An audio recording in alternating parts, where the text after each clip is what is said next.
Today's subject is the church. The subject today is the church.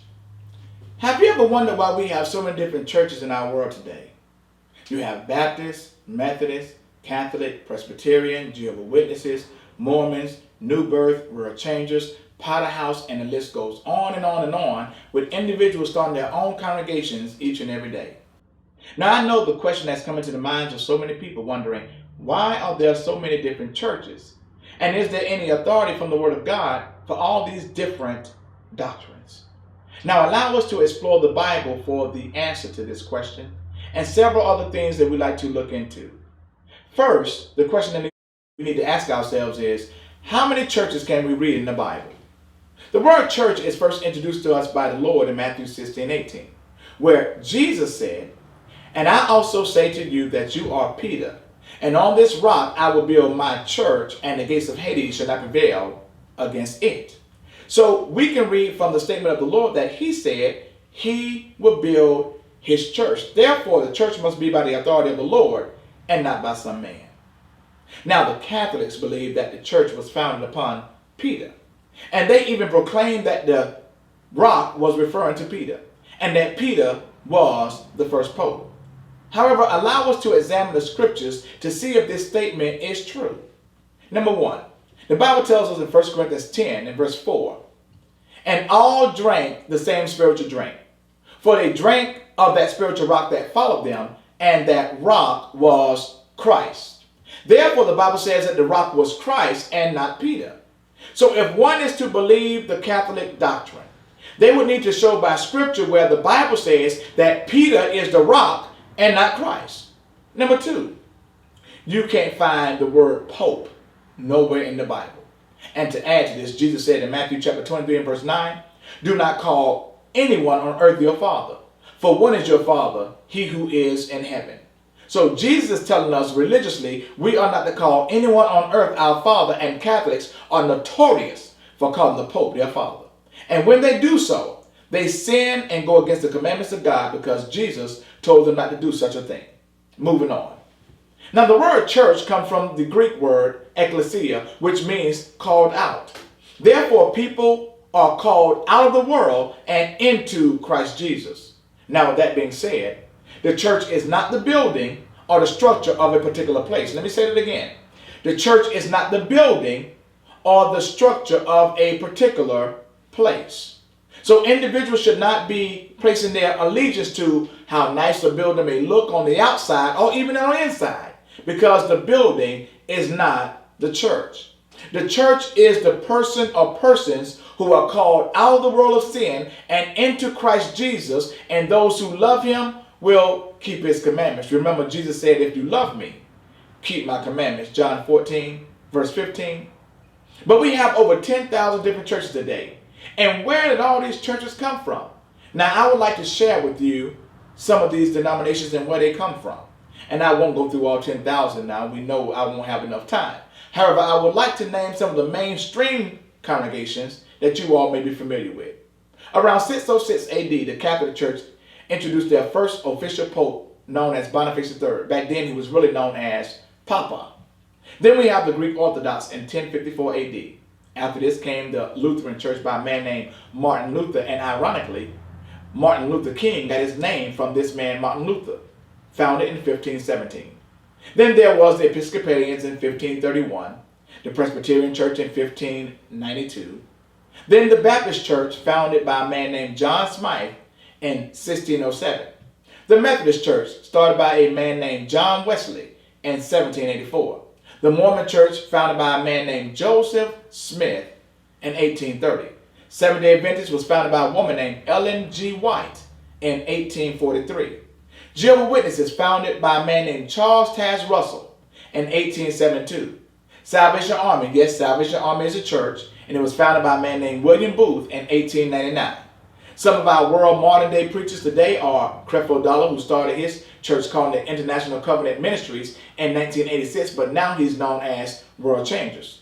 T.D. Jakes started his ministry in 1979 called the Greater Emmanuel Temple of Faith. Now he's known as the Potter House. Joel Osteen's dad, John Osteen, founded the Lakewood Church on Mother's Day in 1959. And Joel Osteen is now the preacher of that church. Benny Hinn Ministries started in 1972. And in my area where I live at, we have Trinity Chapel, Woodstock and Elizabeth Baptist, Oasis, and the list goes on and on and on. However, which one of these churches did the Lord promise to build? And can we find the name of these congregations in the Bible? One thing that we need to realize is all these religions are saying different things. They are preaching and teaching different doctrines than what the Bible says. But notice with me 1 Corinthians chapter 1 and verse number 10. How does the Bible encourage us to speak religiously today? 1 Corinthians 1 verse number 10. The Bible tells us, "Now I plead with you, brethren, by the name of our Lord Jesus Christ, that you all speak the same thing, and that there be no divisions among you, but that you be perfectly joined together in the same mind and in the same judgment." Philippians 3:16 also tells us, "Nevertheless, to the degree that we have already attained, let us walk by the same rule, let us be of the same mind." All of these religions that we've just went through, and many more, are speaking different things. They're not speaking the same thing. They are not walking by the same rule. They are not of the same mind.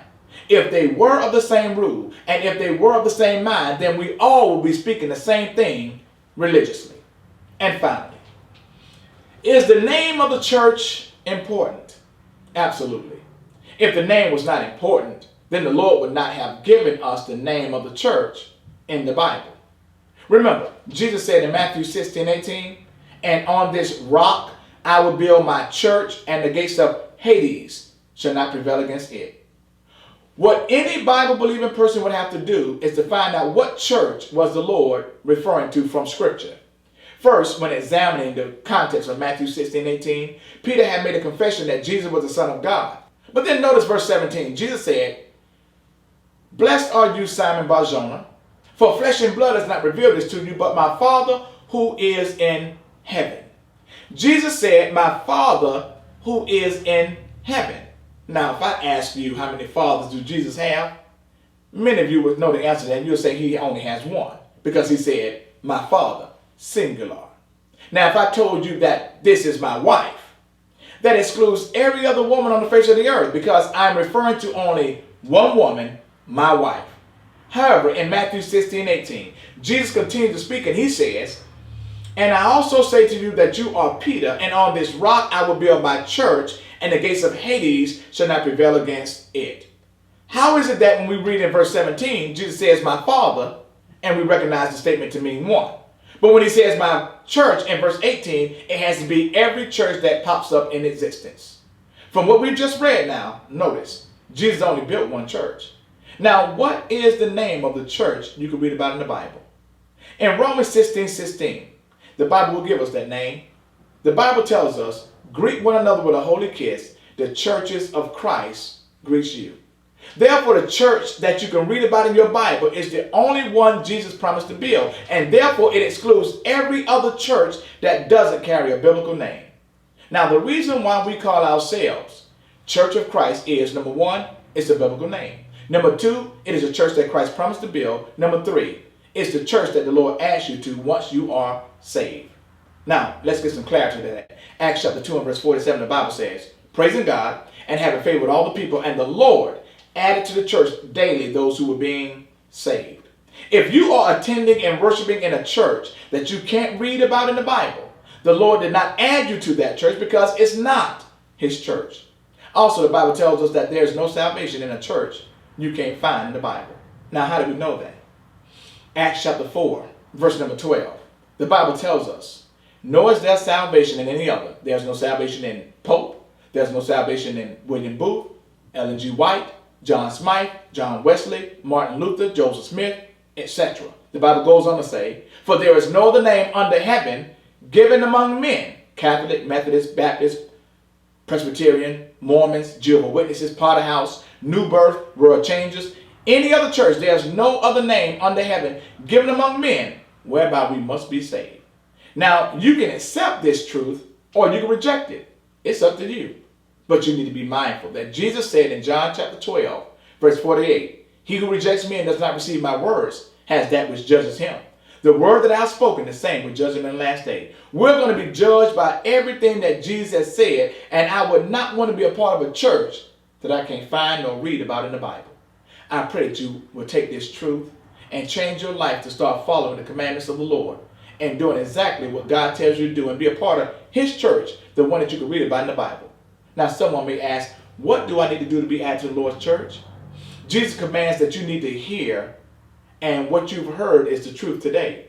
In John 6:45, the Bible tells us, it is written in the prophets, and they shall all be taught by God. Therefore, everyone who has heard and learned from the Father comes to me. So Jesus is telling us that you must be taught by God, not what your preacher has told you, or what your pastor, or what your parents, grandparents, great-grandparents, or whoever has told you. Jesus said you must be taught by God and be a part of one church you can find in the Bible. Jesus also says that you must believe in John 8:24. He said, therefore I say to you that you would die in your sins. For if you do not believe that I'm he, you will die in your sins. You must believe in what Jesus has commanded for you to do. And if not, Jesus says you would die in your sins. You must repent and change the way you're living. Jesus said in Luke chapter 13 and verse 3, I tell you no, but unless you repent, you will all likewise perish. If you don't believe that Jesus built one church, and you are not a part of that one church, Jesus said you're going to die in your sins, because you will need to repent from the error that you're in right now and follow the commandments of what God has told you to do. In Matthew chapter 10 and verse 32, Jesus says, therefore, whoever confesses me before men, I will confess him before my Father who's in heaven. But whoever denies me before men, I will deny him before my Father who is in heaven. You must speak and teach and tell people about Jesus. Let people know the goodness about what God has given you to do. Then we read in Mark 16:16, Jesus said, he that believeth and is baptized will be saved, but he who does not believe will be condemned. If you are not baptized in the church that you can read about in the Bible, then you are not saved. The Bible tells us you shall know the truth and the truth shall make you free, John 8:32. Why don't you obey the gospel, be a Christian, and conform your life to what Jesus has told you to do and be a part of one church you can read in the Bible. And as I close, Galatians chapter 4 and verse 16, the Bible tells us, have I therefore become your enemy because I tell you the truth? Amen.